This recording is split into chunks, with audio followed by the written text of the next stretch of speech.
அந்தி மாலை நேரம். ராமனும் சுமத்தியும் வீடு திரும்பிட்டாங்க.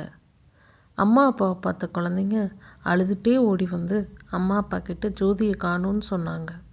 ராமனுக்கும் சுமதிக்கும் என்ன பண்ணுறதுனே புரியலை. ஊரெல்லாம் தேடி பார்த்தாங்க. இங்கே காட்டில் ஜோதி அழுது அழுது சோர்வாயிட்டா. சின்ன சின்ன சத்தம் கூட அவளுக்கு பெரிய பயத்தை கொடுத்தது. எதை பார்த்தாலும் பயமாக இருந்தது. இது இந்திரபுரியை சுற்றியுள்ள வனப்பகுதிங்கிறதால இந்திரபுரி அரசாங்கத்துக்கு வரக்கூடிய உளவு செய்திகளும் ஒற்றர்களும் இந்த காட்டை கடந்து தான் செல்லணும். அப்படி என்று ஒரு உளவாளியை சந்திச்சுட்டு திரும்பிட்டு இருந்தார் இந்திரபுரியோட படைத்தளபதி புகழேந்தி. அவருடைய அழகும் கம்பீரமும் நேர்மையும் பற்றி அந்த ஊரே மெச்சி பேசும். புகழேந்தி ஜோதி இருக்க இடத்த நெருங்கினார்.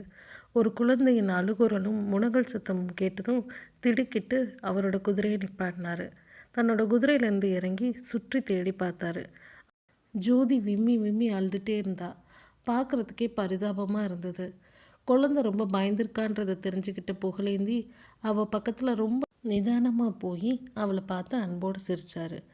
பாப்பா, உங்கள் பேர் என்னன்னு கேட்டார். அழகு கொஞ்சம் மழலையில் ஜோதின்னு சொன்னா.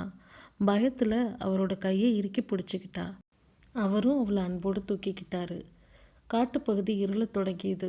ஜோதிக்கோ அம்மா அப்பா தவிர வேறு எதுவும் சொல்ல தெரியல. புகழேந்தி கொஞ்ச நேரம் காட்டுப்பகுதியை சுற்றி தேடி பார்த்தாரு. அவர் கண்ணில் யாரும் தென்படலை. குழந்தையை விட்டுட்டு போகவும் முடியாது. காட்டுப்பகுதிங்கிறதால விலங்குகள் வரும் அபாயமும் இருக்குது. அதனால் ஜோதியை தன் குதிரையில் அமர்த்தி கொண்டு இந்திரபுரியை நோக்கி புறப்பட்டார் புகழேந்தி. ராமனும் சுமத்தியும் குழந்தையை தேடி களைச்சி போயிட்டாங்க. திடீர்னு எதுவும் ஞாபகம் வந்தது போல் ஒருவேளை குழந்தை காட்டுக்கு போயிருப்பாளோன்னு நினச்சாங்க. ஆனாலும் எந்த பயனும் இல்லை. ஏற்கனவே நல்லா இருட்டிடுச்சு. காட்டுக்கு போய் தேடவும் முடியாது. இங்கு ஜோதி தன்னோட கவலை பயம் எல்லாத்தையும் மறந்து குதிரையில் சந்தோஷமாக போயிட்டுருந்தா இந்திரபுரியை நோக்கி. மறுநாள் காலையில் ராமனும் சுமத்தியும் காட்டுக்கு போனாங்க. அதுக்குள்ளே ஜோதி அவங்கள விட்டு ரொம்ப தூரம் போயிட்டா.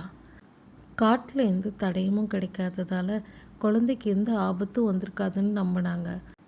இதுக்கு மேலே எங்கே தேடியும் பயனில்லை. ஜோதி தொலைஞ்சு போயிட்டான்னு அவங்களுக்குள்ள ஆறுதல் கூறிக்கிட்டு வீட்டுக்கு திரும்பிட்டாங்க ஒரு சின்ன மன நிம்மதியோடு.